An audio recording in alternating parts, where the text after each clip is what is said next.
quando a gente come o glúten, algumas pessoas não conseguem metabolizar bem o glúten, tá? Não apenas aquelas pessoas que têm doença celíaca, mas pessoas sensíveis, que não têm intolerância ao glúten, que é a doença celíaca é uma coisa rara, mas essas pessoas podem ter sensibilidade ao glúten. E essa sensibilidade, ela pode causar uma irritação no intestino, que se propaga para o nervo vago e vai levar lá para cima a informação, gerando um curto-circuito periférico que vem do intestino, causando uma neuroinflamação. Então, quando a gente está falando de enxaqueca, nós estamos falando de uma neuroinflamação. É uma inflamação no nervo vago, tá? Nessa parte de cima do nervo vago, que acaba se repercutindo na parte vascular, acaba gerando uma confusão enorme, uma coisa bem complexa. Meu nome é Gilberto de Paula, eu sou médico nutrólogo e há mais de 20 anos eu me dedico a cuidar de pacientes portadores de alergias alimentares tardias. A conclusão do que a gente vai conversar aqui vai surpreender muita gente, porque nós vamos falar de uma coisa que talvez tenha sido esquecida, tem sido pouco falada ultimamente, numa era que a gente vive hoje, da ciência, da medicina baseada em evidências, né? Ou seja, tudo aquilo que é verdadeiro precisa ter sido escrito ou descrito num trabalho científico publicado por uma grande universidade, de preferência europeia ou americana, para que isso seja verdade. Ou seja, se a gente quiser encontrar essa verdade científica, ela deverá estar publicada em algum jornal, alguma revista científica, e isso tem que ter sido publicado no mínimo nos últimos 5 anos. Ok? Então significa dizer que toda uma produção científica feita há 2000 anos atrás, por exemplo, não tem valor nenhum. Tudo que o Hipócrates, ou eu poderia citar mais próximo, né? Um filósofo que tem tudo a ver com essa questão da alergia alimentar tardia, que é o Lucrécio, né? Isso não tem valor, né? As nossas experiências pessoais, né, médicas ou enquanto pacientes, isso não merece credibilidade. Então eu vou trazer para vocês aqui uma discussão hoje a respeito de alergias alimentares tardias e enxaqueca, que vai envolver vocês num raciocínio, numa reflexão muito profunda a respeito de corporalidade. O que eu estou querendo dizer com isso? Eu estou querendo dizer que, assim, muitas e muitas vezes a nossa mente pode ser enganada por ideologias, por interesses de empresas de toda a ordem que tem no mundo, mas o nosso corpo, ele não nos engana. Não nos engana. Quando nós temos uma alergia tardia a algum alimento, nós temos um método que comprova que isso tem ou não tem um efeito, um impacto na saúde das pessoas. Isso a própria pessoa pode constatar. Todos os dias, todas as semanas do nosso trabalho, nós temos observado as pessoas trazerem os relatórios dos testes que a gente chama de exclusão e desafio, em que elas mesmas testemunham, percebem, verificam, observam, sentem nos seus corpos o impacto que as alergias alimentares tardias têm na sua saúde. Então é sobre isso que nós vamos falar. Eu já estou antecipando um pouquinho para você ter uma dimensão do nível da discussão que a gente vai ter hoje. E, bem, para a gente começar a falar nisso, a gente sempre tem aqui que ter o cuidado de colocar que existe uma diferença no trabalho que a gente faz e no trabalho dos alergistas. Nós trabalhamos com alergias alimentares tardias. Nós não trabalhamos com alergias imediatas, a alergia da proteína do leite, aquela que dá nas crianças, nos bebês. Não trabalhamos com isso. Não trabalhamos com a alergia imediata do camarão, aquela que a pessoa come e imediatamente ela tem a reação imediata. Não trabalhamos com isso. Nós trabalhamos com as alergias tardias, aquelas que resultam de ingestões de alimentos que causam inflamação. Essas inflamações podem acontecer 3, 6, 12, 24, 48, 2, 3 dias depois e acabam cumulativamente gerando processos inflamatórios que, por sua vez, acabam impactando o metabolismo das pessoas, acabam impactando o sistema endócrino das pessoas e levando essas pessoas a terem doenças crônicas, as mais diversas possíveis. As ites, as rinites que não têm diagnósticos, as sinusites que não têm diagnósticos, as dermatites que não têm diagnóstico, as gastrites que ficam, não, é uma gastrite nervosa, isso daí é um problema que está na sua cabeça, quando você tem uma reação, o estresse é que está determinando isso. Na verdade, isso que a gente vai falar admite diferentes percepções, né? Na verdade, todas as percepções são verdadeiras, tá? Mas o que vai diferenciar a verdade, né, é a experiência da gente retirar o alimento da dieta da pessoa e a pessoa melhorar daquele conjunto de sintomas que ela tem. Aliás, as pessoas que são portadoras das alergias alimentares tardias, elas têm muitos sintomas, né? Ontem mesmo eu atendi uma moça do Recife, assim, um conjunto de sintomas, desde sintomas respiratórios, a sintomas digestivos, a sintomas neurológicos, como a enxaqueca, que a gente vai falar hoje, a sintomas comportamentais, sintomas de ansiedade, sintomas como depressão. Essas coisas podem estar no conjunto dos sintomas que as alergias alimentares causam às pessoas. Por que as alergias alimentares tardias elas são tão impactantes? Porque, assim, não tem jeito. As alergias alimentares elas surgem num corpo que é material e que precisa de um material para se nutrir. E muitas vezes esse material ele pode estar contaminado por substâncias que fazem o nosso corpo perceber essa matéria que a gente assimila na forma de alimento como uma coisa não amiga, como uma coisa hostil, como se fosse um vírus, uma bactéria acionando o nosso sistema imunológico.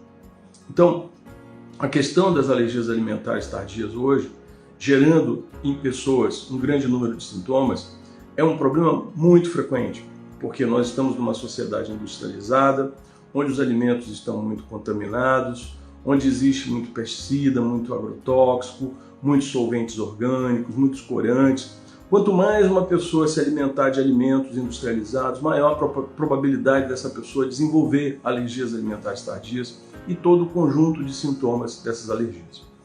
Aquelas pessoas que são mais sensíveis são as pessoas que geralmente são acometidas por esse problema. Existe uma diferença de sensibilidade. Existem pessoas que têm uma constituição, né, genética, que faz com que essas pessoas elas sejam mais resistentes a adoecer, a ter alergias, a terem problemas de saúde. Olha, o Oscar Villanueva, seja bem-vindo, querido. Puxa vida, amigo de longa data. Então, Malu também, minha arquiteta favorita. Fantástico, muito legal. Então, a questão das alergias alimentares tardias, ela é um tema muito impactante porque elas geram muitos sintomas. Como eu falei, sintomas respiratórios, digestivos, dermatológicos, neurológicos, e hoje a gente vai falar sobre a enxaqueca, né? A relação da alimentação, das alergias tardias com a enxaqueca, e também problemas comportamentais, ok? Então, vamos lá. Como é que isso acontece, né? Como é que isso... o Ícaro, nossa, que alegria tê-lo aqui, Ícaro. Um grande abraço. Essa questão da enxaqueca e da alergia alimentar tardia, ela está relacionada, um grande abraço, Ícaro, ela está relacionada com uma questão anatômica, tá? Ou seja, nós temos no nosso corpo uma comunicação entre o cérebro e o intestino. E essa comunicação é feita através de um nervo gigantesco, o maior nervo que nós temos no nosso corpo, chamado nervo vago. Esse nervo vago, ele conduz as informações que vão do intestino para o cérebro e do cérebro para o intestino. ok? Se essa informação for boa, tá? Você come um alimento, esse alimento entra bem, você se sente forte, você se sente feliz, você se sente alegre, né? Essa alimentação, ela realmente nutriu você, ela não causou transtorno. Se porventura esse alimento não entra bem, tá? Você não vai se sentir bem, você não vai se sentir disposto, você não vai se sentir feliz, você não vai se sentir energético, tá? A grande questão das alergias alimentares tardias é porque elas podem causar esse processo inflamatório que você facilmente percebe quando você come uma coisa que não causa bem, só que ela vai causar horas depois, dias depois, e aí você não vai conseguir perceber isso. E isso pode acontecer se você tiver uma dieta muito repetitiva, uma dieta muito monótona, isso pode acontecer todos os dias, tá? Você praticamente comendo toda coisa, você vai gerar uma situação de inflamação constante, e essa inflamação que acontece no intestino, ela vai passar para os nervos intestinais, e esses nervos intestinais vão levar essa inflamação por esse nervo chamado vago para o cérebro. O vago, quando ele chega nessa região do corpo, ele se divide em 3 partes. Uma parte oftálmica, uma parte olfatória e uma parte que tem a ver com a deglutição, com a percepção do sabor, tá? Então o que acontece? Se essa inflamação se propaga e ela atinge essa região do vago, ela vai se propagar por toda essa região do corpo, no caso da cabeça, do rosto e dos sentidos. Por isso que muitas pessoas que têm enxaqueca, essas pessoas elas têm sintomas oftalmológicos, visuais, algumas têm a visão borrada, algumas veem um monte de cores, outras ficam muito sensíveis à luz, algumas ficam muito sensíveis no ouvido, os ruídos lhe incomodam, outras ficam muito sensíveis no olfato e outras podem ter sintomas digestivos, como náuseas e vômitos. A enxaqueca é um problema de saúde que acomete milhões de pessoas no mundo. Nos países industrializados, a enxaqueca ela pode fazer com que as pessoas percam valiosas horas de trabalho e de vida. A enxaqueca pode levar uma pessoa em níveis muito assim de intensidade muito grande à hospitalização. Há 2 semanas atrás eu atendi uma médica e essa médica, assim, e eu vou falar uma coisa para vocês aqui, tá? Eu admiro muito as mulheres porque a capacidade das mulheres, o compromisso delas com o trabalho, com a família, supera em muito o que nós homens somos capazes de fazer. Essa médica, ela é portadora de uma enxaqueca.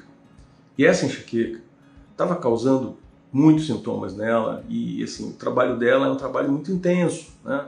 E estava prejudicando. Ainda assim, ela fazia o trabalho dela. Ela atua numa área de diagnóstico, muita responsabilidade. É uma pessoa que tem filho recente, novo, está amamentando ainda, né? Além de ser dona de casa, né? Enfim, as coisas todas que as mulheres fazem, né? Com dor de cabeça. E nós colocamos ela no nosso protocolo de alergia alimentar tardia. E a tua história, o médico é um negócio, não tem jeito, né? A gente, quando faz os testes, faz os diagnósticos, a gente manda já a informação para o celular do paciente, informando os resultados dos exames que eles fazem com a gente. Ela já conseguiu ver, assim, que ela tinha alguns alimentos e já foi tirando. Quando ela voltou comigo, ela disse, olha, eu já praticamente já sei o que está me fazendo mal, porque antes de voltar aqui, em uma semana eu já fui retirando os alimentos e fui percebendo que realmente aquilo estava me causando dor de cabeça e eu passei essa semana sem dor, né? Então, o que acontece? A enxaqueca, ela tem vários tipos de enxaqueca. Eu posso dizer para vocês com toda sinceridade que existem pelo menos 200 tipos de enxaqueca, tá? Mas a grande maioria das enxaquecas, elas têm uma relação com a questão dos alimentos. Não que o alimento seja a causa da enxaqueca, tá? O alimento, na verdade, funciona como um gatilho. Existem vários fatores que podem fazer com que o nervo vago comece a disparar as crises de dor, tá? Inclusive, as pessoas que têm enxaqueca, se a gente for ver, tem um componente genético, porque muitas dessas pessoas têm histórico familiar de outras pessoas com enxaqueca, né? Tem mãe com enxaqueca, irmãs, primas, tias, avós que têm enxaqueca, ou seja, existe uma condição genética. Existe uma outra situação relativa à enxaqueca, além da questão das alergias alimentares, que é o seguinte: existem algumas pessoas que elas têm uns genes chamados CYP, tá? Esses genes, eles são responsáveis pela desintoxicação do organismo das pessoas, tá? Então, algumas pessoas que têm enxaqueca, elas têm esses genes que funcionam muito devagar, eles não funcionam na velocidade que a maioria das pessoas funciona, tá? Então esses genes, eles funcionam mais lentos, eles são mais lentos, tá? Isso faz com que essas pessoas tendam a acumular uma quantidade maior de substâncias químicas no corpo do que a maioria das outras pessoas. Então isso é uma situação que transforma essas pessoas, digamos assim, num barril de acúmulo de substâncias tóxicas. E a gente vive num mundo em que existe muita coisa que intoxica a gente. Então a gente tem os solventes orgânicos, que é o cheiro de gasolina, de éter, é o cheiro dos perfumes das pessoas, tá? Muitas pessoas, às vezes, usam perfume demais e elas não percebem, porque elas são portadoras desses genes, que elas estão se intoxicando pelo perfume. Elas acham que o perfume é uma coisa legal, inocente. Não, o perfume não é uma coisa inocente. O perfume, ele é um solvente orgânico e ele é muito parecido com gasolina, com éter, com querosene, entendeu? Então quem usa muito perfume está jogando um solvente no seu organismo e esse solvente está passando para dentro do seu corpo. Se essa pessoa ela for portadora desses genes CYPs, que são metabolizadores lentos de toxinas, essas pessoas, ao fazerem uso do perfume de forma abusiva, elas podem estar criando uma situação de intoxicação no organismo delas. Se essas pessoas, por exemplo, comerem muitos alimentos contaminados, alimentos que são muito ricos de toxinas, industrializadas, enfim, corantes, conservantes, essas coisas todas, elas podem se intoxicar. Então, as pessoas que são portadoras de enxaqueca, além delas terem que identificar quais são os alimentos que funcionam como gatilho para elas, elas têm que ter uma compreensão de que elas têm que diminuir a carga tóxica no organismo delas. Elas têm que diminuir. Não quer dizer que a gente consiga evitar todas as toxinas do mundo, não se trata disso. A gente vive no mundo tóxico, desde que o mundo é mundo que a gente se expõe a toxinas, tá? Nós temos uma capacidade inerente ao nosso físico de eliminar essas toxinas. Nós temos enzimas desintoxicantes, por isso que a gente tem essas coisas no nosso corpo, porque elas têm uma função de eliminar. Porém, algumas pessoas, principalmente aquelas que têm uma história familiar de enxaqueca, que essas pessoas têm que ter cuidado com o excesso de toxinas no seu organismo, tá? E algumas pessoas podem ter sensibilidades, por exemplo, eu vou dar exemplo de alimentos que eles não são causadores de alergia alimentar tardia, mas eles podem causar intoxicação, tá? Por quê? Porque eles têm toxinas neles. E essas toxinas dos alimentos, elas são uma estratégia que, no caso aqui, os vegetais usam para se defender dos predadores. Então, os vegetais, muitos deles, aqueles que nós comemos, eles têm toxinas na sua constituição que são usadas para afastar os predadores, tá? Então, que é o caso, por exemplo, do glúten, que é uma toxina que é para causar indigestão nos insetos que comem o glúten, entende? Então, o glúten, ok, é uma proteína que dá consistência no pão, no trigo, na pizza, no macarrão, ok. Porém, se a gente for pensar, tem uma bióloga aqui, a Fátima, né, minha cliente querida, corredora, né, uma pessoa que é coach de estilo de vida, a Fátima vai concordar comigo.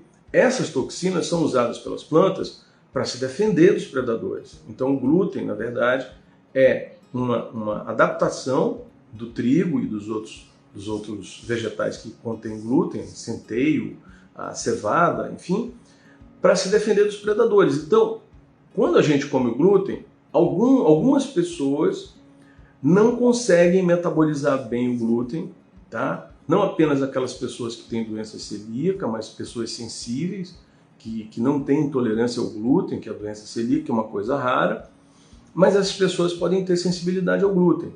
E essa sensibilidade, ela pode causar uma irritação no intestino que se propaga para o nervo vago e vai levar lá para cima informação, gerando um curto-circuito periférico que vem do intestino, causando uma neuroinflamação. Então, quando a gente está falando de enxaqueca, nós estamos falando de uma neuroinflamação. É uma inflamação no nervo vago, tá? Nessa parte de cima do nervo vago, que acaba se repercutindo na parte vascular, acaba gerando uma confusão enorme, uma coisa bem complexa, né? Quem tem enxaqueca sabe o que é, né? Qual é o problema. Quem não tem, né? Aquilo que você não sente, você diz, ah, não, isso é besteira e tal. Não, enxaqueca, gente, é um problema muito sério. E muitas vezes a enxaqueca pode estar relacionada com alergias alimentares tardias e também com intoxicações. Então, eu acabei de falar de uma intoxicação que pode também gerar uma alergia alimentar tardia, que no caso é o glúten. Mas existem outras coisas, por exemplo, a cafeína. A cafeína é uma toxina, tá? Que tem também uma finalidade de afastar os predadores, né? E que nós utilizamos para ter o benefício dela de estimular o nosso organismo. Algumas pessoas que são portadoras de enxaqueca, tá? Essas pessoas, muitas e muitas vezes, elas usam a cafeína no sentido de tentar, digamos assim, minimizar a enxaqueca ou diminuir a dor. Aliás, se a gente for ver, muitos remédios assim usados para fazer analgesia usam a cafeína, tá? Mas o que eu quero dizer para vocês aqui, que esse uso da cafeína, ele é uma coisa assim viciante. Por quê?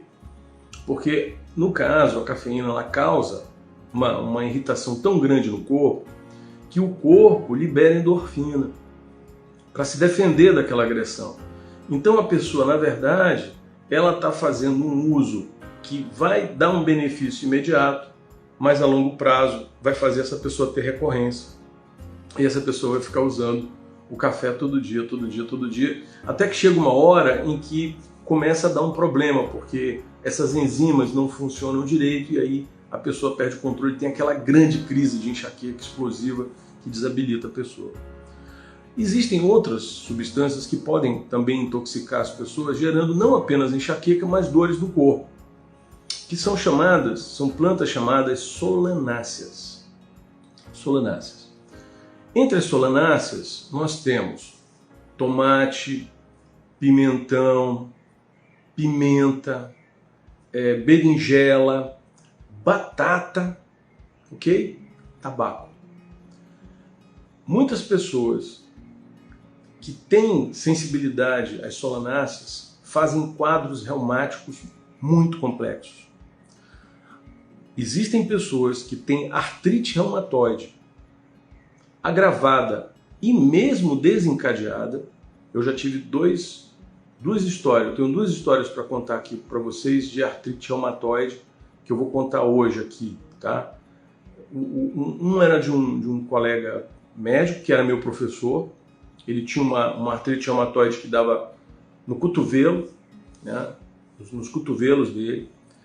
E teve um outro que foi cliente, que era um executivo do distrito, que ele tinha uma artrite reumatoide monoarticular, ou seja, uma artrite reumatoide numa única articulação, que é uma situação que normalmente se pensa que é uma tuberculose, enfim, que é uma coisa complicada. Nesses dois casos, quando as pessoas pararam de fumar, a artrite reumatoide entrou em remissão. Foi muito interessante, ou seja, nesses dois casos, a artrite reumatoide era de fato causada pelo cigarro. Interessante, né? Então, quando a gente tem um paciente com muitas dores no corpo, que não fecha diagnóstico, que a gente não sabe o que está acontecendo com esse paciente, ele vai no reumatologista, faz vários testes, faz vários exames para ver se não é coisas mais complexas, né? Dentro do reumatismo, que é o caso do lúpus, artrite reumatoide, Sjögren, enfim, essas síndromes reumatológicas mais complexas. Quando esses pacientes não têm um diagnóstico, se você, assim, testar essa possibilidade, eu acho que é uma coisa que não tem risco, porque não precisa de exame, não vai usar droga nenhuma, não tem risco nenhum, você pede para a pessoa tirar as solanáceas da dieta durante um período de uma semana. É o suficiente para ver se isso daí está inflamando a pessoa como um todo, entende? Então, a gente tem que sempre estar muito atento em pessoas com fibromialgia, em pessoas com reumatismo, tá? Se a pessoa tem uma artrite reumatoide, que não está evoluindo bem com os tratamentos instituídos, está tomando muito corticoide, está tomando muito biológico, experimenta tirar as solanáceas da dieta. Então, só lembrando, solanáceas nós temos tomate, pimenta, pimentão, berinjela, tabaco, ok? Essas plantas, elas têm essa toxina que é chamada solanina, e existem pessoas que têm dificuldade de eliminar a solanina do corpo, né, porque tem uma via de detoxicação não muito eficaz ou muito lenta, e essas pessoas acabam se intoxicando com a alimentação. Então, poxa, é super saudável você comer uma berinjela. Eu, por exemplo, gosto de berinjela, gosto de pimentão, gosto de pimenta, tá? Gosto de batata, né? Enfim, mas, assim, é o que eu digo para vocês, uma coisa que aparentemente é inócua, né? O alimento não existe isso. O alimento, ele é só fonte de proteína, de vitaminas, de sais minerais, de gordura e de açúcar. Não, os alimentos são uma informação, eles são uma informação, eles são capazes de mudar o nosso comportamento, eles são capazes de acionar determinados genes no nosso organismo, eles são capazes de acionar determinadas enzimas no nosso corpo, para mais ou para menos, tá? Então, essa questão da inflamação causada pelos alimentos é uma coisa que nós estudamos dentro desse conjunto, desse campo que nós estudamos aqui em Manaus, que é o campo das alergias alimentares tardias, né? Por que nós chamamos de alergias alimentares tardias? Porque é a maneira mais fácil da gente conversar com as pessoas. Porque dentro dessa compreensão existe a questão da genética nutricional, da psiquiatria nutricional, que é uma coisa que está surgindo hoje, né? Hoje a gente sabe que tem um grupo na Austrália discutindo o impacto que os alimentos têm no comportamento. Esse grupo afirma de forma taxativa, inequívoca, que os estudos que eles têm na Inglaterra, na Austrália e nos Estados Unidos mostra de forma inequívoca que a epidemia de doenças psiquiátricas que a gente está assistindo nos jovens, essa epidemia tem uma relação com a ingestão abusiva, frequente, constante de alimentos industrializados. Alessandro, tudo bem, amigo? Os alimentos, eles, assim, eu não gosto de dizer, Alessandro, assim, eu não sou categórico em dizer que, assim, um alimento ele é inflamatório, tá? É claro que a gente sabe que existem uns que são mais do que outros, mas existe um filósofo chamado Lucrécio, que ele cunhou, Alessandro, há um século antes de Cristo, uma frase que eu não consigo lembrar ela em latim agora, mas em português ela diz assim: veneno para uns, alimento para outros, tá? Ou seja, determinadas coisas que alguns alimentos, alguns indivíduos conseguem tolerar muito bem, para outros podem ser intoleráveis. Existe uma questão de individualidade no organismo. Existe a questão da individualidade. Mas é claro, se a gente for falar assim de alimento industrializado, tá? Um refrigerante, por exemplo, Alessandro, eu acho que você vai concordar comigo que um refrigerante industrializado, rico em açúcar, em ácido, em frutose, isso daí, no meu entendimento, assim, para mim, alimento é aquilo que está na natureza. Então, se uma coisa ela não vem da natureza, então, para mim, ela não é um alimento, entende? Ela pode receber a qualificação de alimento industrializado, entende? Mas não é alimento. Para mim, alimento mesmo, Alessandro, é aquilo que vem da natureza. Então, tudo aquilo que você ingere em grande quantidade de forma repetida, pode vir a se tornar um alimento inflamatório. Entende? Se você não ingerir isso de uma maneira contínua, mas se você for ingerir esse alimento de uma forma rotatória, de uma forma diversificada, em quantidades pequenas, é possível que isso daí não cause inflamação em você.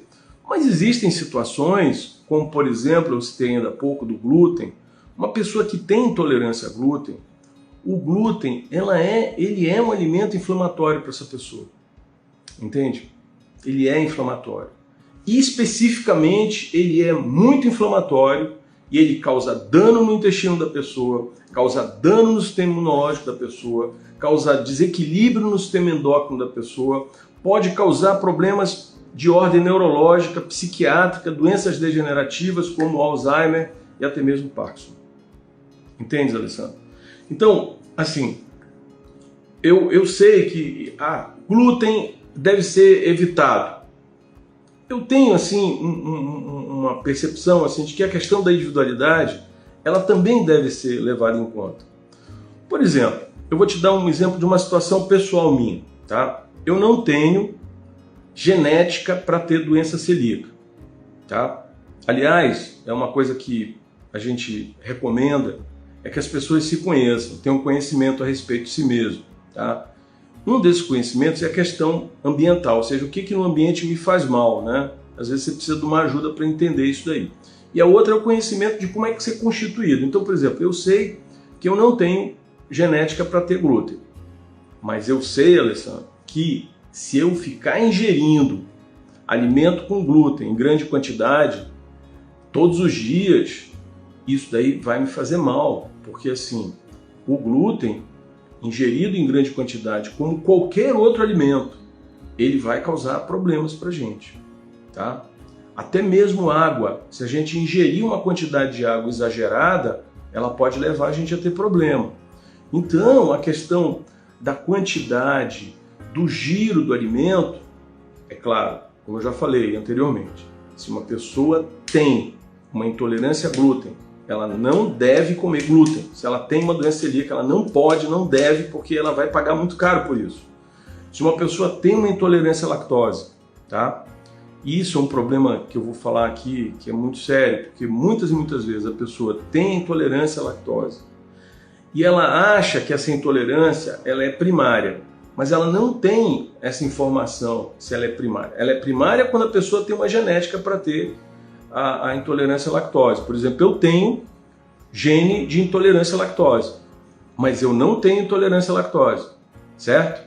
Porém, se eu ficar utilizando produtos com leite com muita frequência, eu começo a ter problemas alérgicos, eu começo a ter problema respiratório, eu começo a ter problema de dor de cabeça, tá? Porque eu sou sensível tardiamente à proteína do leite. Então, aí é outra coisa que eu falo. Assim, no trabalho que a gente faz, poxa, eu acho muito interessante isso que você está me perguntando, Alessandro. No trabalho que a gente faz, uma das coisas que a gente se pergunta quando a pessoa vem com a gente, Alessandro, é assim, que as pessoas que nos procuram, que vêm conosco, elas têm muitos sintomas, tá? Então, elas não são pessoas que estão em busca de um shape, por exemplo. Eu quero ficar definido, eu quero ficar traçado. Esse não é o paciente que a gente cuida, tá? O paciente que vem conosco é um paciente que ele vem com problemas de saúde. Ele é um paciente que ele rodou por vários profissionais de saúde. Ou ele já está rodando, ele já está indo no neuro, ele está indo no psiquiatra, ele está indo no reumatologista, ele está indo no endócrino, ele está indo, enfim, tá? Ele é um paciente que ele tem problemas de saúde, está tomando muito remédio, tá? Então a questão do shape para ele, da composição corporal para ele, é a última coisa que ele vai tá preocupado com isso. Que nas pessoas que assim têm esse foco, tá? É uma tendência hoje da era que a gente vive, as pessoas querem ter uma composição corporal legal, eu acho interessante isso. Na minha época a gente conseguia ter isso sem muita coisa, né? Enfim, mas cada época, cada era tem a sua, digamos, a sua visão de mundo, a sua percepção de mundo, que é moldada pelo tempo, né? Mas assim, para algumas pessoas, por exemplo, que têm intolerância a leite de vaca, por exemplo, dependendo da composição do whey, do tipo do whey, isso pode ser problema, entendeu?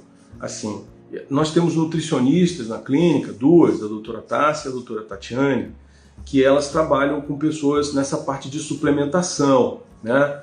Então, elas usam para esses pacientes o whey, mas elas prescrevem um whey, sabe, Alessandro, que é um whey, assim, que elas chamam de whey limpo, tá? Então, um whey que não tem corante, não tem conservante, não tem lactose, é um whey que não tem componentes que possam, digamos assim, danificar a saúde das pessoas, que já é um cuidado que a gente tem que ter, né? Porque, pô, te agradeço muito essa informação, né?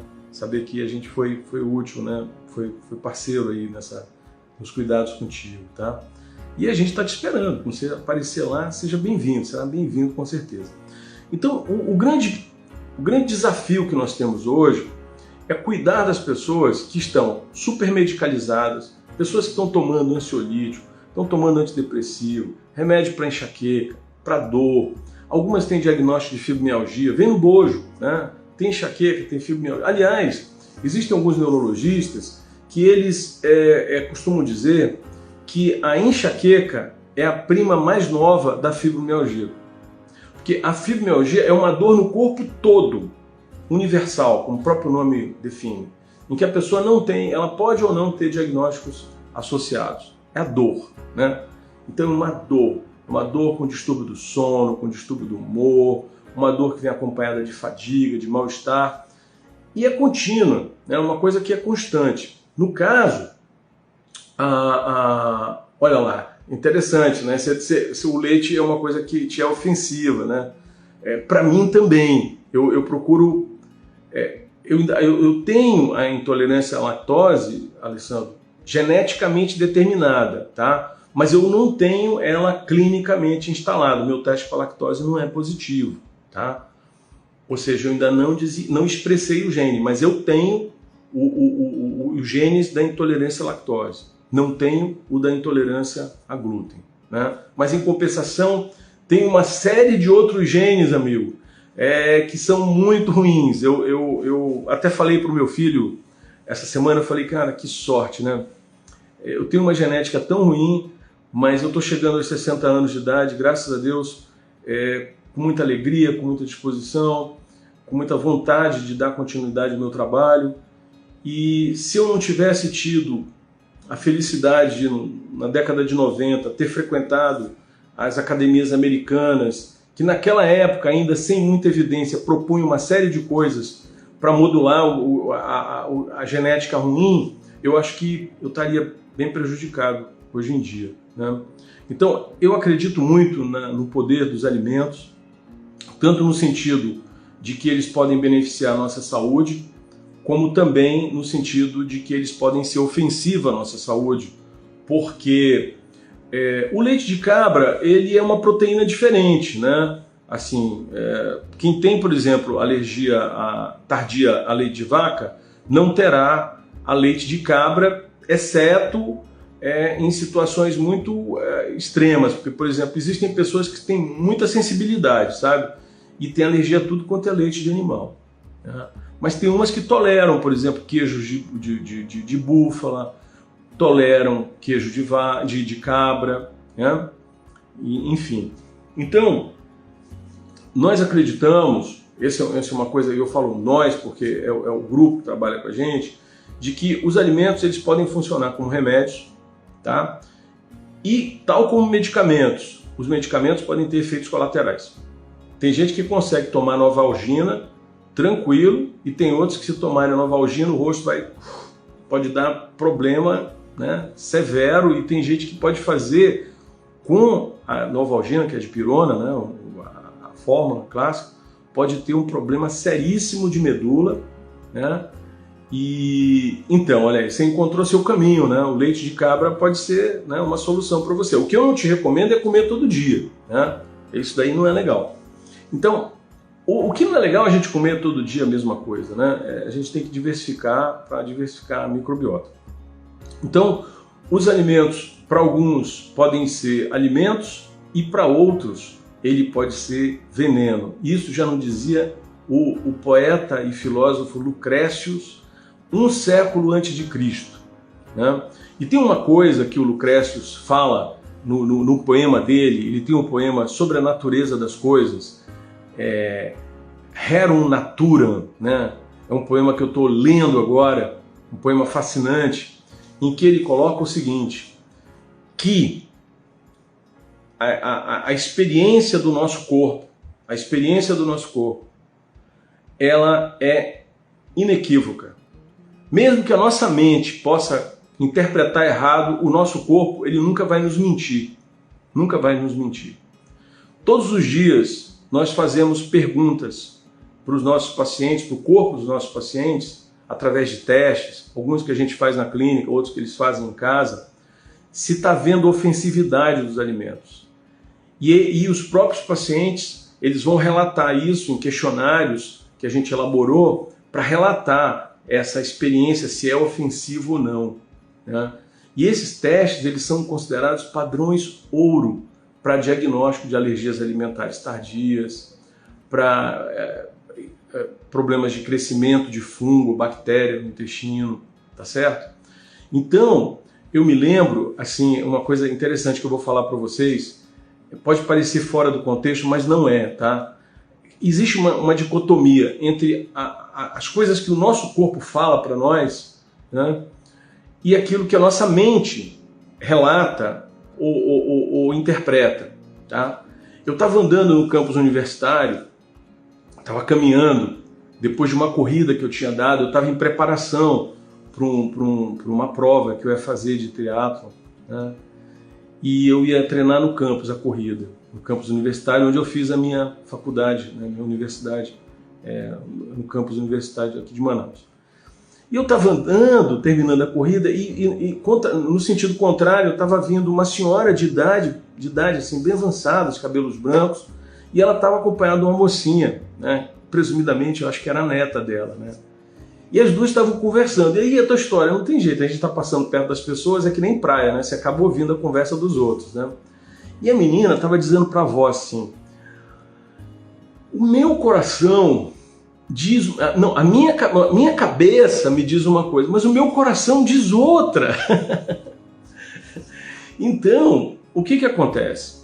Às vezes, uma série de literaturas diz assim, essas coisas são da tua cabeça, isso daí não existe e tal, como é, por exemplo, no caso das pessoas que têm sintomas digestivos, né, que são percebidos que pioram quando essa pessoa fica nervosa, por exemplo, né? Aí a pessoa diz, não, isso não tem relação. Tem relação, tá? Pode ter muitas vezes. Tem gente que eu já vi, conhecida, que tendo uma forte emoção tem que correr para o banheiro, porque tem uma diarreia. Ok? E tem pessoas que, se estão muito estressadas, ficam obstipadas, ficam constipadas. Isso é um efeito das emoções no intestino. Mas existe uma situação que é o contrário disso daí, tá? Que é a situação que nós estudamos, que vem ser o seguinte, o fato de alimentos causarem inflamação no intestino e essa inflamação gerar um processo que se repercute pelo nervo vago e vai para o cérebro, fazendo com que essa pessoa fique instável emocionalmente, né? Instável, né? E o que acontece? Essa instabilidade faz com que a pessoa perca a resiliência para suportar esses estresses do dia a dia, em que todos nós estamos submetidos, psicossociais, organizacionais, corporativos, né? Do ambiente que você trabalha, da faculdade que você estuda, enfim, né? Então, se uma pessoa tiver o intestino dela inflamado, é óbvio que essa pessoa ela vai ter dificuldade de se adaptar com as coisas que estão acontecendo na vida dela, os estresses da vida, né? Que todos nós estamos submetidos a esses estresses da vida. Então, o nosso corpo, ele não mente. Quando a gente pede para uma pessoa tirar determinados alimentos da dieta dela, tá? Por um determinado período de tempo. E essa pessoa, depois de um período de tempo estabelecido, volta a ingerir esse alimento, tá? De manhã cedo, em jejum, se esse alimento for ofensivo, 98% das vezes que o alimento é ofensivo, essa pessoa vai perceber que ele é ofensivo. Ela vai ter todos aqueles sintomas que ela normalmente tem, vão se manifestar ao prazo de 3 horas, 6 horas no máximo. Entende? Então esse é um teste clássico que já existe desde a época do Hipócrates e é um teste padrão ouro para você saber se o alimento é ofensivo ou não para a pessoa. Ok? Só que para ele funcionar, a pessoa precisa tirar o alimento por 4 dias. Eu falei que é 98% porque tem 2% das pessoas que o alimento pode ser ofensivo, mas nesse teste ela não vai perceber. E quem são essas pessoas? São as pessoas que são intolerantes ao glúten. Tá? Então, essas pessoas elas vão precisar de um período maior de tempo de exclusão do glúten para perceber a relação do glúten com os sintomas que elas estão apresentando, em especial sintomas complexos, neurológicos, comportamentais. Tá? O glúten, para a gente perceber às vezes o efeito dele, né, como é um efeito crônico, é necessário às vezes 30, 60, 90 dias. Quando isso acontece, a gente acompanha a cada 30 dias o paciente para, de fato, a gente depois juntos, nós, né, porque o trabalho que eu faço não é eu faço, o trabalho que eu faço é nós, né? Então tem as nutricionistas que nos ajudam, tem a equipe de relacionamento, de meio de campo que acompanha a gente, os pacientes são acompanhados durante esse período, porque surgem muitas dúvidas, surgem coisas que às vezes a gente não... Poxa vida, Kevin, que legal, poxa, bom saber que você, a gente conseguiu te ajudar, tá? Poxa, gratidão por esse teu depoimento, tá? Esse trabalho que a gente faz, ele é muito emocionante porque nós ajudamos as pessoas a resolver problemas crônicos simplesmente mudando a dieta delas. Mas não é só mudar, fazer uma dieta tipo assim, a gente vai fazer uma dieta, tira isso, tira aquilo. Não, a gente faz um trabalho de esclarecimento, um trabalho de informação, um trabalho de verificação. E quem verifica isso, Anne, é o próprio paciente que vai verificar isso. E ele mesmo vai perceber o quanto que aquilo está ofendendo a saúde dele, o quanto que aquilo está fazendo mal. Entende? Então não tem como as pessoas se enganarem, porque não é um discurso. Não é uma coisa assim, eu estou trazendo assim, uma literatura, foi feita uma revisão de pesquisa, uma meta-análise de 250 trabalhos de pesquisa que mostram que isso é assim e assado. Ok, aquilo ali pode funcionar para um grupo de pessoas e tal, mas será que isso funciona para todo mundo? Não, existe uma questão de individualidade. Essa questão de individualidade, ela precisa ser percebida. Eu vou dar um exemplo para vocês do que é individualidade. Tá? Ontem eu recebi uma cliente que ela assim, fez todo o processo, o protocolo, o método de alergia alimentar tardia, e ela melhorou das queixas digestivas, dermatológicas, e um sintoma dela não melhorou. O sintoma dela era um sintoma, a rinite alérgica dela não melhorou. Todos os outros sintomas melhoraram. Dermatológicos, neurológicos, digestivos, todos melhoraram, exceto a rinite. E aí, me chamou a atenção, ela estava com o esposo, me chamou a atenção que ela estava muito perfumada. Perfume agradável e tal, mas assim, eu percebi claramente que havia um uso excessivo, né? Além do habitual, do costumeiro. E aí eu recomendei a ela fazer o teste da exclusão do perfume por 4 dias e depois que ela, na companhia do esposo, sentada, tá, pegasse no 5º dia, de manhã, em jejum, e desse um spray do perfume e procurasse observar o efeito que esse perfume teria na saúde dela. A princípio ela achou isso engraçado, porque nunca ninguém propôs isso para ela, né? E ela foi fazer o teste da exclusão e desafio com o perfume. Ontem ela voltou comigo e, muito surpresa, junto com o esposo, falou assim: nossa senhora, Dr. Gilberto, eu percebi que o perfume está me fazendo mal. Eu fiz o teste da forma que o senhor recomendou e o que aconteceu? Eu me senti muito mal, muito mal. Eu me senti enjoada, me deu náusea, e eu senti um cansaço, uma fadiga, e comecei a espirrar. Começou a sair secreção do meu nariz, da minha garganta.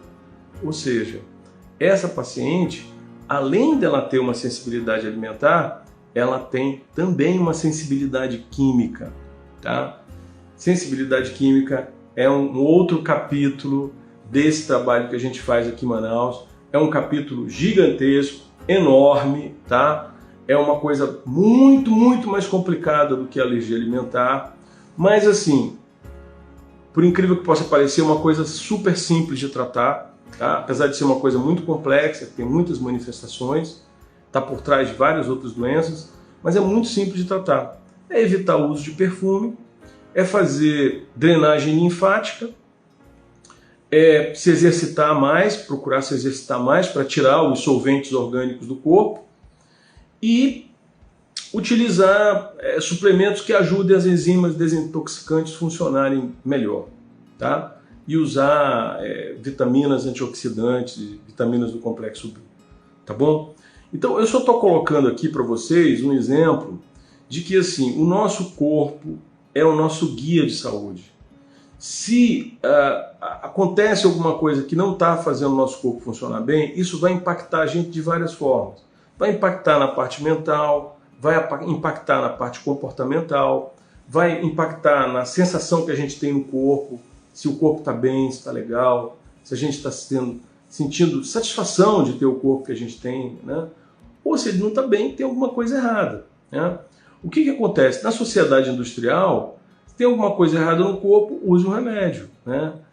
Tome uma substância, um analgésico, um antiácido, e vai levando, vai levando. Só que quando as coisas atingem um determinado patamar, quando elas, no caso da enxaqueca, que o tema hoje é enxaqueca, quando a enxaqueca começa a ficar muito violenta, a gente está tomando muito remédio, e assim, mesmo tomando os remédios para prevenir e para crise, ainda assim a coisa está indo, é interessante, né? Eu acho que assim, ninguém precisa chegar a esse ponto, mas assim, se chegar a esse ponto, procurar a ajuda de alguém que entenda dessa questão de alergias alimentares tardias, tá? E aqui, graças a Deus, no Amazonas, a gente tem esse serviço, tem essa dedicação para isso, e é possível que a gente possa ajudar essas pessoas. A gente tem tido uma experiência muito fabulosa nisso, e a coisa ela é assim, inequívoca. Quando a pessoa faz a experiência, ela mesmo se faz o diagnóstico: olha, isso daqui está me fazendo mal e eu vou ter que mudar minha vida em relação a isso, né? Então, gente, é isso. Foi um prazer enorme estar aqui com vocês. Esses momentos eles estão sendo gravados, estão sendo documentados na nossa página aqui no Instagram. Quem quiser rever isso daí ou recomendar para uma outra pessoa, vai estar disponível, vai estar gravado. É sempre um prazer estar conversando com pessoas nesse sábado, que é um dia que a gente dedica para ter os nossos insights a respeito de alergia alimentar tardia. Então, hoje nós conversamos a respeito de alergia alimentar tardia e a sua relação com enxaqueca. Nós conversamos a respeito de individualidade, nós conversamos a respeito da capacidade individual de cada um de desintoxicar ou não. Falamos de um filósofo naturista, o Lucrécio, sobre o livro sobre a natureza das coisas. Esse foi o Lucrécio, é um cara assim que todas as pessoas que estudam a respeito de alergia alimentar tardia não podem deixar de citá-lo, né? E incrível que o Lucrécio era filósofo e poeta, ele não era médico, né? E é isso. O meu forte abraço a todos e o desejo que vocês tenham um final de semana extraordinário, de muita alegria, muita felicidade, tudo de bom para vocês, tá bom? Então tá jóia. Até logo.